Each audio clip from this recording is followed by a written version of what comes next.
Dozens of founders gather to practice or observe investor pitches at the weekly Pitch Force events. Here, founders pitch 5 to 6 seasoned investors and receive constructive feedback on how to improve. This video is a short clip of a real founder delivering a pitch, interacting with judges, and receiving important feedback from myself, Sam Wong from Fundable Startups.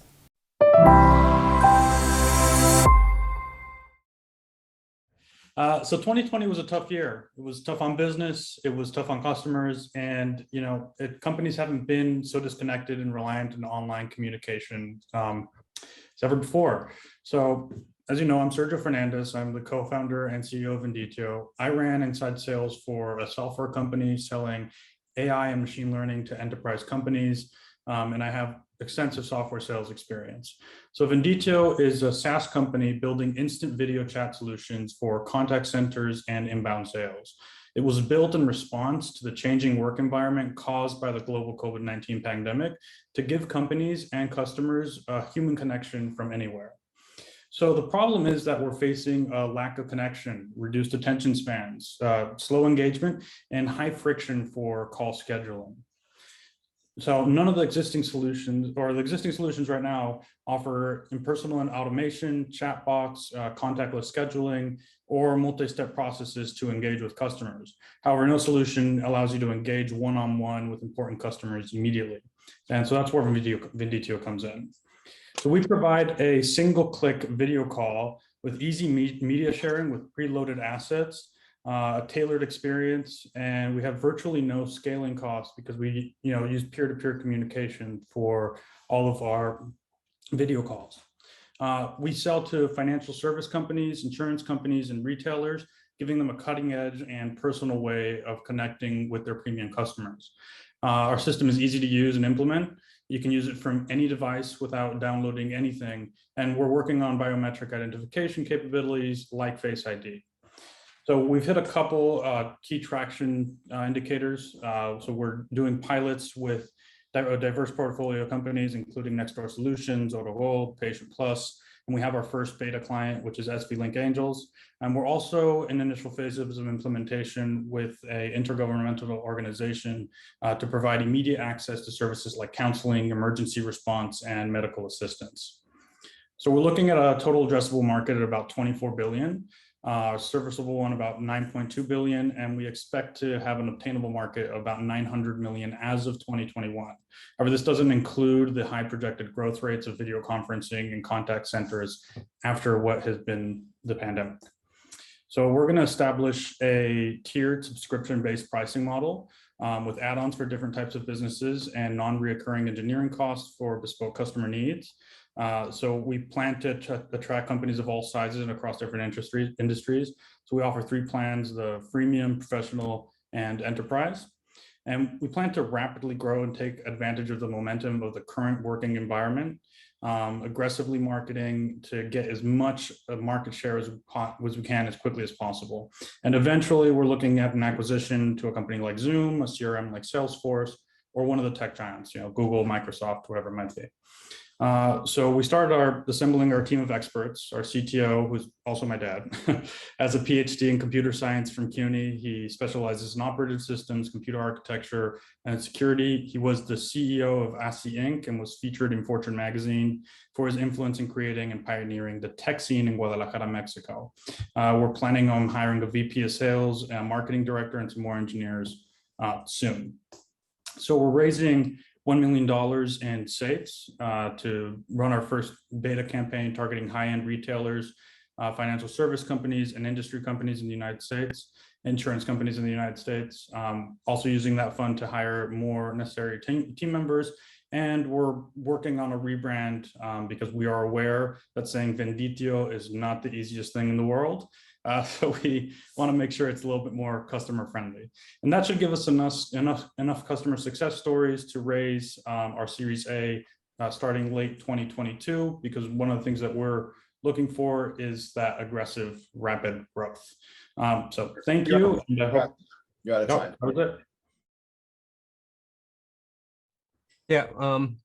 Can you, Sergio, describe what the adoption process looks like for your product? If I'm a new customer, what do I do to get it working? That's a great question. So it's super simple. You come in, you make you make an account. So you put in your company's URL information, agree to the terms of services, and then the product is ready. You can grab that. We have a URL there that you can hyperlink onto your website, a button in your app, or QR code on a sheet, on a flyer, whatever it might be, and people can call in. So, and then you can customize it with your own colors and logo, whatever it might be. So it takes about 3 minutes to set up. And can you provide any adoption stats? Like if you, do you have any detail about 87 people signed up, 85 of them, are using it 3 months in or whatever, something like that?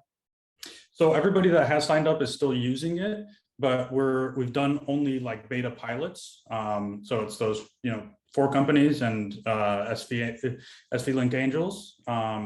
And what we're doing is trying to get to mass market as quickly as possible, which is what the raise is for. Yeah. So I like what you're describing so far. Just as a way of background, early in my career, I did a lot of call center build outs. So I understand the contact center types of support model and all the needs to be able to connect people. I love the fundamental contact technology that you're trying to do to build more, I guess, personal intimacy, with people via the video stuff. My question that I asked earlier kind of suggests one of the things that is important to me is that with one of the good things that you have is that you're doing what looks like a SaaS model, subscription model. There's tons of data on the internet. I've got a bunch of content as well about metrics for SaaS companies. Okay, so if you work that into some of your backup content, I think it would help strengthen your story. One of the key metrics is going to be the adoption stuff. So adoption is a multi-step process: land, adopt, expand, and renew. Okay, if you can kind of work that into the story, it helps me to be able to see, again, how this could potentially grow. I'm also a techie, so I have the same types of techie questions, firewall issues and all that stuff. So that's already been discussed. This startup has a recurring revenue SaaS subscription model.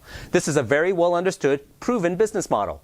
In the Q&A session, I asked about usage metrics because they are key to demonstrating to investors that your SaaS company is getting traction. In a previous pitch coaching video, I explained the importance of demonstrating traction. In that video, I walked through a slide that summarizes the types of traction to focus on if your startup is pre-product, pre-revenue, or post-revenue. Here, we'll cover another aspect related to how your company generates revenue. It's important to understand that your startup's revenue model determines many of the metrics that you'll want to measure. We typically see 10 different types of revenue models. The first is software as a service. It's a subscription-based revenue model that is usually focused on B2B sales. An example might be Salesforce.com or QuickBooks. Given the business-centric target customer, companies with a SaaS revenue model tend to have a higher price point and lower volume.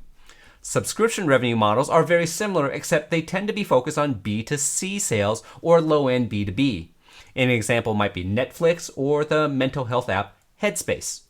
Companies with a subscription revenue model tend to have a lower price point but higher volume. We separate out SaaS versus subscription revenue models because the metrics you focus on are slightly different. There are also enterprise revenue models, where your revenue involves a large license cost up front, plus installation or deployment costs, training and education costs, and annual maintenance fees. E-commerce metrics involve a lot of online marketing analytics. Companies that sell physical devices or physical goods have metrics similar to e-commerce companies, but are less focused on web analytics. Marketplaces that facilitate a connection between a buyer and a seller also have metrics specific to the growth and efficiency of each side of this two-sided platform. Transactional revenue models involve a fee every time the platform is used. The most common example is the credit card processing fee charged by a payment provider. Usage-based revenue models are based on how much product you consume.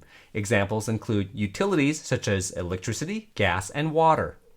Advertising revenue models rely on your ability to create sticky communities to attract and retain eyeballs. And finally, there's a hard tech.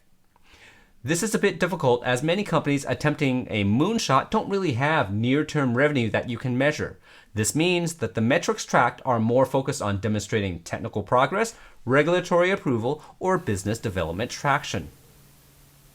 While you typically don't want to flood an investor audience with lots of low-level metrics, you do need to capture them. Then summarize them into an executive view of your company's progress. You can drip a few traction metrics throughout your investor pitch. Maybe your problem statement includes the quick fact that 36 out of 40 customers validated the need. Or, when talking about your solution, you throw in the fact that you currently have 5 customer proof of concept projects in progress and 10 qualified customers in your pipeline. Then, your main traction slide, you talk about growth trends in the number of paying customers or growth trends in daily active users or some other key metric. Finally, it's important to show trends over time and not just aggregate numbers since your company started. Instead of saying you closed 10 customers total, it's better to say you closed 1, 2, 3, then 4 customers over the last 4 months. Investors care about trends that show your company is making progress. There are many more details around traction that we cover in our startup training classes. Take a look at our deep dive class on how to build a funding strategy, which talks about identifying and tracking to your low-level inflection points. We are also building a class completely devoted to the details of startup traction metrics. Once we release the class, we'll post a link in the description to this video. I'm Sam Wong, your Startup CEO Coach. Thanks for watching. If this was helpful, please like this video, subscribe to our channel, and click the bell to be notified when we release new content. When you do this, YouTube promotes our videos to others, which allows us to spend less time on our marketing and more time creating startup content for you. We hope this video helps you build a very healthy, fundable startup.